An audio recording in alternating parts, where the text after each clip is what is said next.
मित्रांनो, पोलीस भरती 2025 काल एक नवीन जी आर आलेल्या आहेत. त्या जी आर मध्ये कोणत्या गोष्टी दिलेल्या आहेत सविस्तर आपण बघणार आहोत. किती जागा आहेत, कोणत्या पदासाठी किती जागा आहेत, त्याच्यानंतर वयोमर्यादेमध्ये वाढ झाली आहेत का, ओके, त्यानंतर तुमची परीक्षा फी किती आहे, सविस्तर इन्फॉर्मेशन आपण ह्या व्हिडिओमध्ये पूर्णपणे बघणार आहोत. कालच नवीन जी आर त्या ठिकाणी आलेला आहे. सविस्तर माहिती बघूयात. मित्रांनो, तुम्ही जर अजून आपल्या ए क्लास एज्युकेशन युट्यूब चॅनलला सबस्क्राईब केलेले नसेल तर अगोदर सर्वांनी आपल्या ए क्लास एज्युकेशन युट्यूब चॅनलला सबस्क्राईब करा. त्याच्यावरील बेलचं बटन सर्वांनी प्रेस करा. मित्रांनो, तुम्ही सर्वांनी ए क्लास एज्युकेशन ऍप इन्स्टॉल करायचं आहे. आपली पोलीस भरतीची बॅच ही लवकरच सुरू होत आहे ए क्लास एज्युकेशन ऍप वरती. यामध्ये तुम्हाला सर्व live lecture, recorded lecture, notes, test series सर्व भेटेल. ओके, तर पोलीस भरतीसाठी लागणाऱ्या ज्या काही टेस्ट सिरीज आहेत तर आपल्या ऍप वरती तुम्हाला फ्री भेटेल. सर्वांनी ऍप जॉईन करायचं आहे. सर्वांनी टेलिग्रामलाही जॉईन व्हायचं आहे. टेलिग्राम चॅनल वरती तुम्हाला सर्व नोट्स, टेस्ट सिरीज सर्व भेटेल.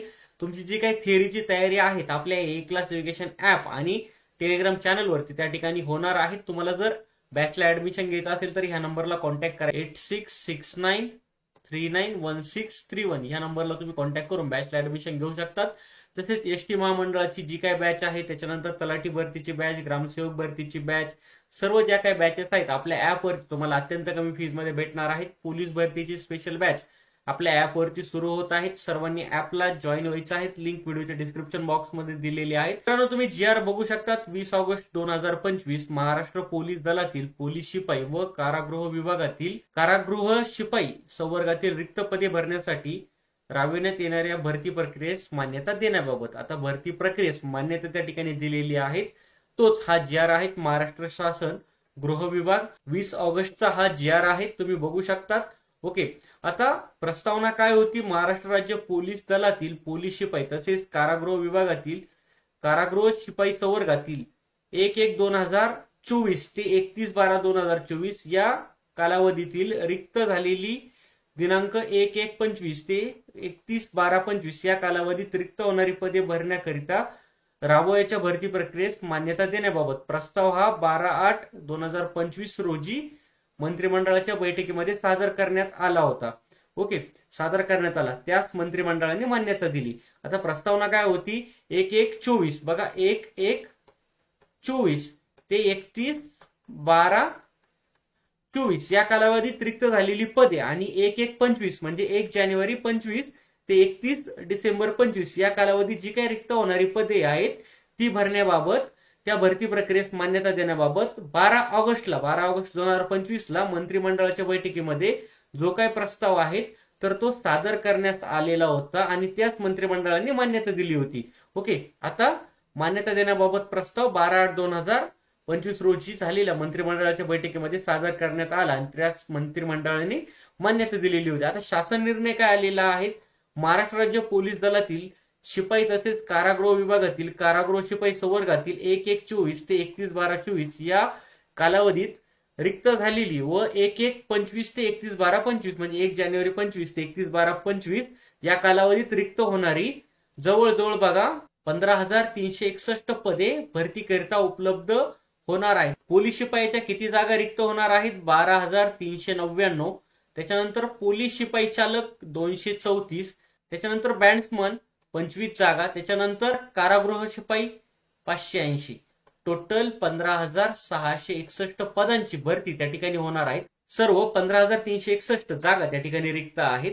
आता भरती ही कधी येऊ शकते. बघा, आता या ठिकाणी काय दिलेलं आहे. 1/1/25 ते 31/12/25 म्हणजे 2026च्या फर्स्ट मंथ मध्ये म्हणजे जानेवारी 2026 मध्ये भरती ही येऊ शकते. कारण की 1/1/25 ते 31/12/25 या कालावधीत रिक्त होणारी पदे दिलेली आहेत. किती. 15,661.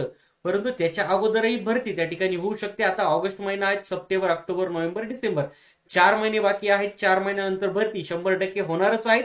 परंतु त्या अगोदरही भरती त्या ठिकाणी होऊ शकते. ओके, आता या ठिकाणी काय दिलेलं आहे. वित्त विभागाच्या संदर्भ 1 येथील 30/9/2022 रोजीच्या शासन निर्णयाद्वारे ज्या प्रशासकीय विभागांची सुधारित आकृतीबंध अंतिम मंजूर केले आहेत अशा प्रशासकीय विभागांना सुधारित आकृतीबंधातील महाराष्ट्र लोकसेवा आयोगाच्या कक्षेतील पदे वगळता अन्य संवर्गातील सरळ सेवेच्या कोट्यातील रिक्त असलेली पदे 50% भरण्यास अनुमती देण्यात आली आहेत. राज्यातील कायदा व सुव्यवस्थेच्या अनुषंगाने पोलीस शिपाई संवर्गातील पदाची अत्यंत आवश्यकता असल्याने सदर संवर्गातील 100% रिक्त पदे तातडीने भरणे आवश्यक आहेत.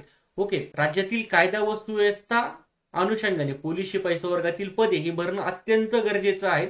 त्यासाठी या संवर्गातील 100% रिक्त पदे तातडीने भरणे हे आवश्यक आहे आणि ती भरली जाणार आहेत. त्या अनुषंगाने महाराष्ट्र राज्य पोलीस दलातील पोलीस शिपाई तसेच कारागृह विभागातील कारागृह शिपाई संवर्गातील नमूद 15,361 रिक्त पदे 100% भरण्यास वित्त विभागाच्या संदर्भ क्रमांक 1 येथील दिनांक 30/9/2022 रोजीच्या शासन निर्णयातील तरतुदीमधून सूट देण्यात येत आहेत. ओके, आता ही गोष्ट तुम्हाला समजली असेल. ओके, बघा आता तिसरा पॉईंट काय दिलेला आहे, सामान्य प्रशासन विभागाच्या दिनांक 4/5/22 ते 31/11/22 या शासन निर्णयातील तरतुदीमधून शिथिलता देऊन पोलीस शिपाई भरती 2024-25 ही भरती प्रक्रिया घटस्तरावरून राबविण्यास तसेच OMR आधारित लेखी परीक्षा घेण्यास मान्यता देत आहे. तुमची जी परीक्षा आहे तर ती परीक्षा 100 मार्कची तुमची परीक्षा OMR शीटवर होणार आहेत, MCQ टाईप होणार आहे. तुमची जी काही परीक्षा आहेत OMR शीटवर होणार आहेत. एक ऑप्शन तुम्हाला त्या ठिकाणी फिल करायचा आहे. असे 4 ऑप्शन दिले तर एक ऑप्शन त्या ठिकाणी तुम्हाला फिल करायचा आहे. आता सन 2022-23 मध्ये ज्या उमेदवारांची वय आता जे काही विहित कमाल वयोमर्यादा त्यांनी ओलांडली आहेत, सपोज आता 33 वयापर्यंत तुम्ही अप्लाय करू शकता, तेव्हा जर 2022-23 मध्ये ज्या कॅन्डिडेटचे वय सपोज 34 वर्ष झालेले असतील तर आणि ओपन कॅटेगरी सपोज ओपन कॅटेगरीमध्ये तुमचं 28 वय असतं तर ते 29 झालेलं असेल तर त्या उमेदवारांना त्या ठिकाणी आता भरती प्रक्रियेस परत त्या ठिकाणी अर्ज करता येणार आहेत. तर त्यांच्यासाठी एक चांगली सुवर्ण संधी आहे. कमाल वयोमर्यादा वय हे त्या ठिकाणी ओलांडलेल्या उमेदवारांना आता पुन्हा अर्ज त्या ठिकाणी करता येणार आहेत. आता परीक्षा फी ओपन कॅटेगरीसाठी 450 आणि अदर कॅटेगरीसाठी 350 परीक्षा फी त्या ठिकाणी आहेत आणि त्यांची वयोमर्यादा बघा 2022-23 मध्ये त्यांची विहित कमाल वयोमर्यादा ओलांडलेली जे काही उमेदवार आहेत तर त्या उमेदवारांना आता परत अर्ज भरण्याची संधी त्या ठिकाणी भेटणार आहेत.